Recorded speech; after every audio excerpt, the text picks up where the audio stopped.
In this video, let's talk about how to use the Chase Freedom Flex 5% cashback.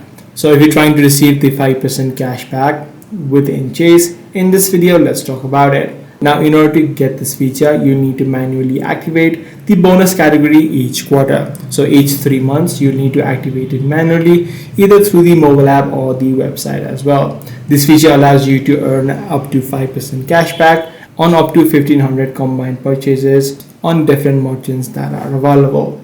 So in order to activate this feature, as I said, you need to make a purchase of at least $1,500 every 3 quarters. And you'll also need to activate it manually. So within the mobile app dashboard or on the website, you'll be able to see the activate now prompt on your credit card dashboard. So you can simply tap on it, and if you meet the criteria as I just discussed, you'll be eligible for the 5% cashback. So this is the exact way on how you do it. If this video was helpful to you, be sure to subscribe. I'm going to see you in the next one.